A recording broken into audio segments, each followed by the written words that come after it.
Lions TV, we are sponsored by Regal Elevators and Lifts Consultants Limited, a company that is owned and operated by a Millwall fan, just like every single one of the sponsors that you can already see on the screen. If you are going to do a bit of business in 2022, then please keep it in the Millwall family by checking out all of our sponsors' website links in the description below. Okay, this is a little bit of a post-match analysis from last night. Please don't turn off, because I'm going to explain to you why I think it was so fucking boring, why we can't create any chances, why people are saying on social media, why don't our midfielders get forward, and I'm also going to look into our dealings in the transfer window, or lack of them. A couple of, the last one, no disrespect to Freeman, complete desperation bid. I don't see the point in joining the club. I've got to be honest. He'll probably score a hat-trick next week now against Fulham, but look, let's start out with a game. I feel as well, starting out at the very beginning, that if our fans would have been a lot more happy. I know this seems weird, but if we had drawn with West Brom and then beat Preston, I think our fans would have seen a little bit more consistency and a little bit more, moving in the right direction. Because we beat the better side on paper, the league table, doesn't lie. Their manager's been sacked today. Maybe it does. And then we've dropped down the level against Preston.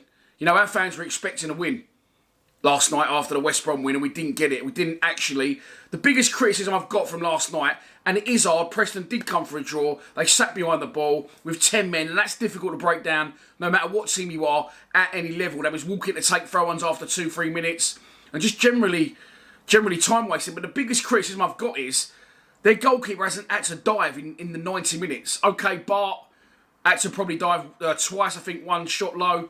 First half, second half, he's dived for the penalty that hit the post, which he didn't get a touch to, by the way. But, we have not made their goalkeeper dive for 90 minutes. We've had 2 shots in the game. One Keith Bell hit as he floated around on the edge of the area, struck goalwards, headed wide by a Preston player. And the other one is good work from Billy Mitchell and Danny Mack, interchanging passing. It goes along to Mason Bennett, I think via Burke. And Bennett stings the palms of the goalkeeper from the edge of the box, but he's not had to dive. And people travelling after work, double the expense, paid for West Brom in the week. We just want to see a little bit more, guile and a bit more grit and a bit more determination and bite for our money, and a little bit, maybe a few attempts at goal wouldn't fucking go amiss either. They are professional footballers that are practising this week in, week out as a squad. And yes, the squad's depleted, but the players that are coming in are still around those players every week. They still see each other every day at the training ground. There'll still be a group. So, I'm just not buying into the fact that, we're that depleted. I don't believe we are that depleted, if I'm honest. Bradshaw's a big miss for us, of course he is. Smith and Bavarsson have gone out the door, but they wasn't really playing. And the game was just a whole really lot of nothingness again, wasn't it? We did look okay. It was the better side in the first half. Start of the second half it was as well. We did make nice patterns of play. Danny McNamara is always looking to get more advanced and bombing on. But for me, the massive problem, right, is our formation. And I'll tell you why. People will say, yeah, you shouldn't be playing 5 at the back.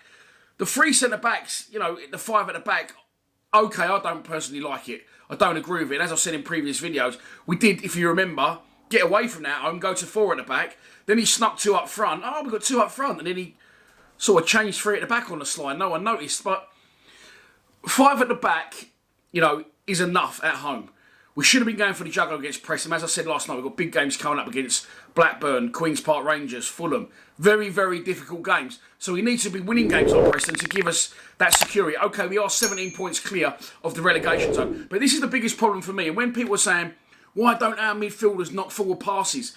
Because, one, there's no movement. There's no guidance. There's no patterns of play. There's no attacking patterns of play.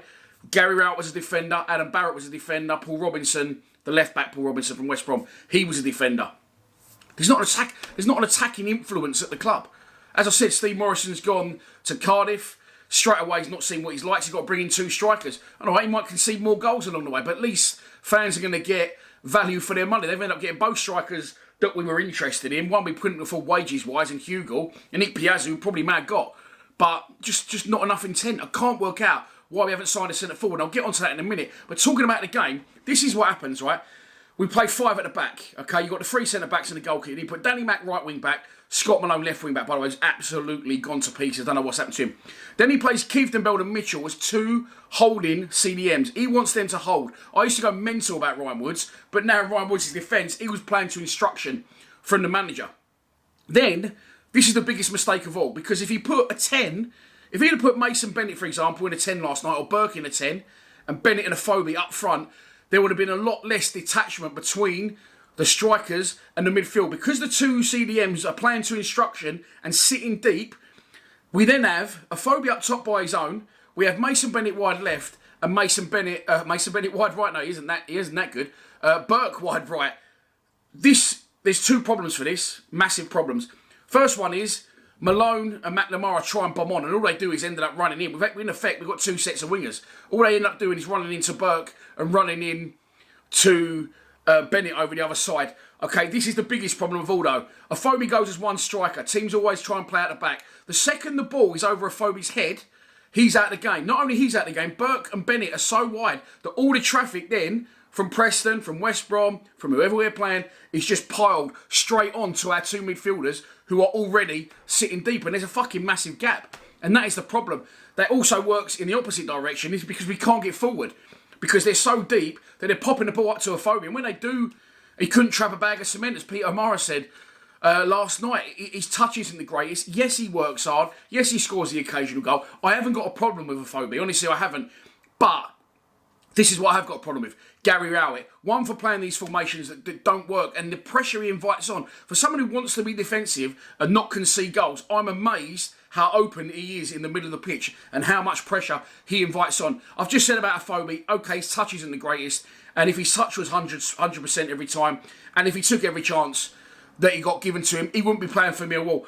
It's unfair for us as a fan base to put that amount of pressure on a Phobie. It's not his fault, he's the only striker at the club, and now we are solely reliant on him to hold the ball up, to convert his chances. The person to blame here is Gary Rowett, and the transfer window has been horrendous. It's been horrendous. Okay, we're not going up, we're not going down, but don't come out and say, I'm going to be the most active I've ever been in this transfer window, if you've got absolutely nothing to back it. When he said that, at that point, back I think it was in December, I thought, well, JB's giving him some money to spend in the January sales. Why would you say that? Why would you invite that pressure onto yourself as a person? You just make yourself look like a fucking idiot, which the man is. I'm sorry, which the man is. We've now gone out and loaned Ollie Burke from Sheffield United, who plays in Jeb Wallace's position. Jeb Wallace has now stayed at the club, and Tyler Bury has been brought back from Hartlepool. So we've now got 3 right wingers. On the other side, you've got Mason Bennett, who plays wide left. You've got now Luke Freeman that plays wide left, and for absolutely no reason, after 2.5 years of not giving Conor Mahoney a run, he now brings in, the same night he signs in exactly the same type of player in Luke Freeman, he brings Mahoney back in and plays him on, well, he was all over the place, left and right, Mahoney, but why is now Mahoney getting his chance? So we have now actually got 6 wingers, 2 of which can play as, well, 3 of which can play as a 10, and we've got Shea Ojo to come back. Why the fuck in hell have we not signed a centre forward? It is absolutely ridiculous. We should never have let Matt Smith go. I know he's not up to this level, but fuck me, we've got nothing up front. Phobie was limping last night, and we have not got a striker to replace him at the club. We've got Tyrese Briscoe in the 23s, who seems to be down the pecking order to Zach Lovelace. Zach Lovelace is going to be leaving. That's obviously they put him in the window, didn't they? They want the compensation. I ain't got no problem with that. But how the fuck have we let Smith go? Even Bavarsson. You can't not have a striker. People may argue that Mason Bennett and Jeb Wallace can play as strikers.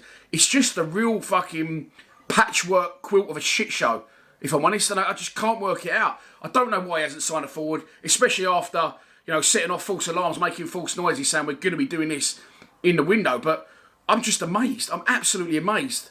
If you saw Paul Merson last night, he says everything that I say. Worst thing I've ever seen. No one's prepared to run beyond. No one's got any quality. They ain't got a striker to knock the ball into and hold it up. I just cannot believe what is going on. I also cannot believe, by the way, that we are where we are in the division, because I think we're absolutely terrible. Terrible. One of the worst Millwall sides I've ever seen, football-wise. So I can't work out how the fuck we are where we are. But there you go, we are where we are. And I just can't believe it. But for me, listen, it's just so much wrong at the club. And for people saying, well, you know, we ain't got the players. I just want to. I don't enjoy going to Millwall anymore. I do not enjoy going to Millwall. That's the truth. Full stop. End of conversation. I do not enjoy going. Very, very rarely. In fits and spurts. I enjoyed the second half against West Brom. I was so down after the first half, I probably couldn't have got any lower, so the only way was up. Last night was absolutely horrendous. Horrendous. And I, you know, look, we look back at Neil Harris. Oh, he's found his level. Yeah, fuck off, Harris. All this. And he's gone to Gillingham. Okay. Look back at the memories that Neil Harris gave you. And I slagged him. Of course I did. That's part and parcel of it. You didn't understand that. Look at the memories that Neil Harris give us. First season, playoffs. Second season, playoffs. Promotion. Cup run. Third season, 7th in the division. You know, there was always something going on. There was always excitement for your money, value, being part of a club that's known, notorious for being, you know, ferocious and in the thick of things and in the mix and in the press. And it's just nothing under Rowett. It's just a whole fucking lot of nothingness. There is no cup runs. There will never be any cup runs. We'll never, for those who think I'm an idiot for saying Rowett out, where do you honestly think he's going to take us? He is a fucking stopgap. He's a stopgap. And I'm fucking bored of it. I'm absolutely bored of watching him. I don't know how he enjoys his job. Unless he's thinking in the summer when his contract's up, I believe, that he's going to get out the door and go somewhere else. And he's just making do here. I don't know.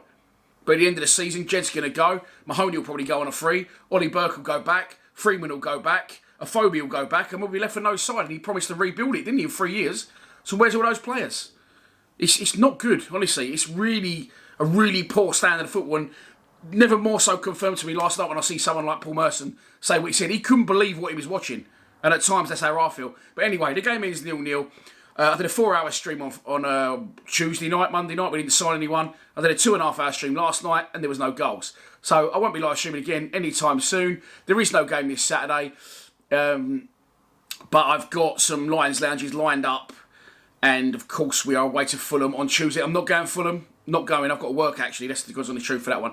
You won't see me at Blackburn. You won't see me at Stoke. You won't see me at Derby. They've done me now. I'm done with all these long away trips. I'll go Luton. I'll go Reading.